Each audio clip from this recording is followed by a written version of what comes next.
Доколку премиерот Заев обстане на ветувањето дека ќе има непристрасна ревизија на тендерите во кои владата доделуваше пари на фирми на владини функционери и пратеници на СДСМ, најмалку двајца високи членови на владеачката партија може да завршат в затвор. Најавата за ревизија е сериозна процедура во која што ако нема политички влијанија, речи се известно е дека ќе се докаже дека постои судирни интереси зашто следуваат затворски казни.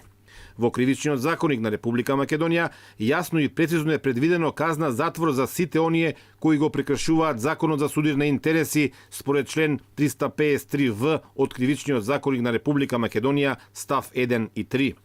Службено лице или одговорно лице во јавно предпријатие или јавна установа кое со повреда на законските прописи за судирни интересите или за совесно постапување при вршење на дискреционо овластување со пропуштање на должен надзор или на друг начин очигледно несовесно постапува во вршење на своите овластувања и должности и со тоа за себе си или за друг ќе прибави значителна имотна корист или нанесе значителна штета, ќе се казни со затвор од најмалку 3 години, пишува во Кривичниот законник. Со оглед на тоа што вице-премиерот не крие дека е собственик на фирма која добила пари од владата, а ги именувала и странските експерти која донесле финалната одлука, на Кочо Андјушев му се заканува казна затвор од најмалку 3 години. Дополнителен проблем за него и Јован Деспотовски, директорот на Фондот за иновации кој е минуван од владата, е што тие двајца заедно со премиерот Заев се потпишани на грантовите, односно чековите кои што ги добиваа фирмите.